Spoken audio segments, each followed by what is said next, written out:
Assalamu alaikum everyone. My name is Ali Khan Sherwani and my topic of presentation is receptors and its types. So let me discuss what are receptors. Receptors are basically macromolecules that are made up of protein and are located on the outer surface of the cell membrane and contain the binding site as well. The basic function of a receptor is to recognize the incoming chemical messenger. This incoming chemical messenger may be a neurotransmitter, it can be a hormone, or it can be a drug as well. So once the receptor recognizes the incoming chemical messenger, it activates itself, and once the receptor is activated, it generates or produces a biological response within the cell that can be observed as well. Now I'll try to explain the process of the activation of receptor, but before doing so, I just want to give a brief overview of the structure of the receptor and the binding site. As you all know that receptors are protein molecules, and protein molecules are complex and complicated in structure. But between this complicated and complex structure, there is an area that has the correct shape to accept the incoming chemical messenger.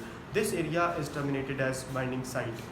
One more thing that I want to add on is that the receptors are very sensitive and specific in nature. Only specific and certain incoming chemical messenger can activate the receptor.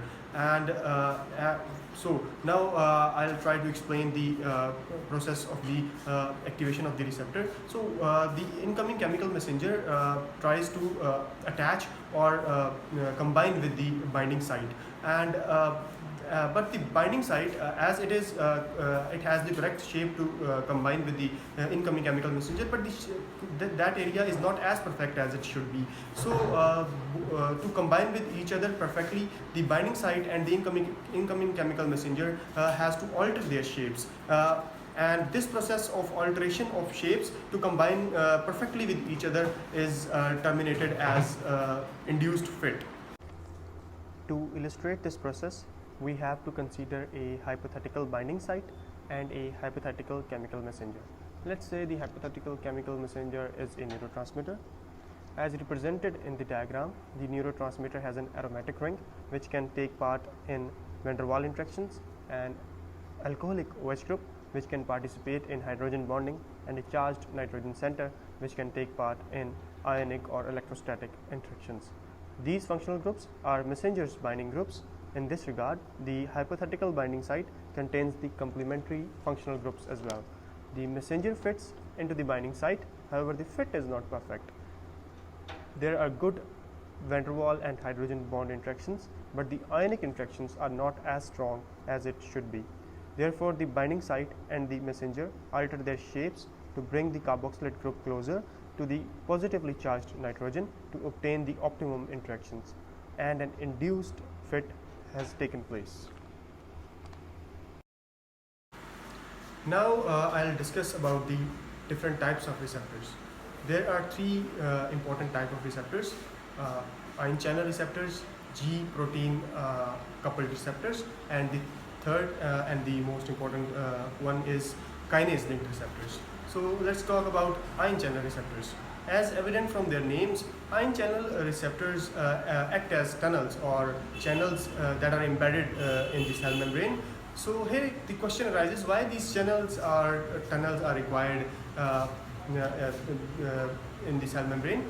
As you all know that the movement of ions is very much crucial for the existence of the cell, like the movement of potassium or sodium ion, that is very much crucial for the existence of the cell membrane. So as you all know that the cell membrane is a bilayer of phospholipid, and the middle portion is fatty and hydrophobic.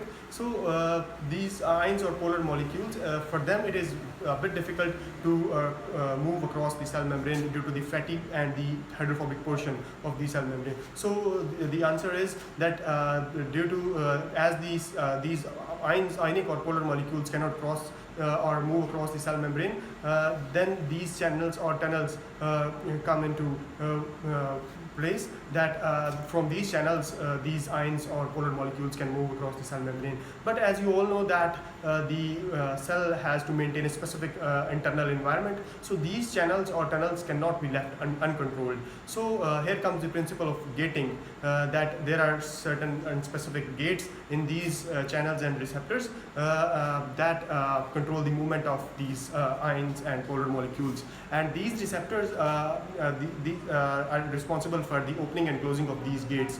And these ion channel receptors are further categorized into two subtypes on the basis of gating. The number one is ligand gated ion channel receptors, and the other one is voltage gated ion channel receptors. As evident from their name, the ligand gated ion channel receptors are controlled by the ligands.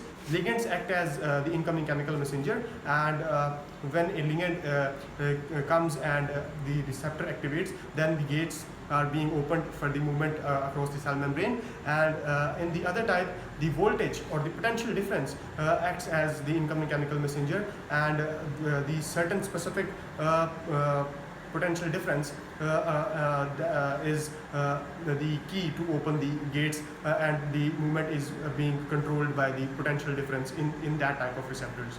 And the other type, the G protein coupled receptors, just look at the diagram to have an overview of these type of receptors.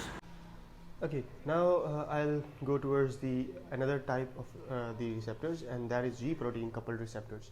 G protein coupled receptors are some of the most important drug targets in medicinal chemistry, and they include some very important receptors like muscarinic receptor, adrenergic receptor, and opioid receptors, and they have a vital importance in medicinal chemistry as well. One more thing that I want to add on is that the response of the G protein coupled receptors is a bit slow if we compare them with the response of the ion channel receptors, because the response from G protein coupled receptors, it can take or it can be measured in seconds, while the response of the ion channel receptors is as fast as it can be.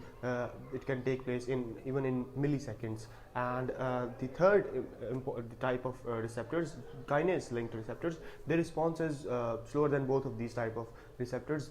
They can take even several minutes to initiate or produce a response. Now let's move towards the structure of the G protein receptors. G protein coupled receptors fold up within the cell membrane such that the protein chain winds back and forth through the cell membrane 7 times. That is why that is also the reason that they are called 7.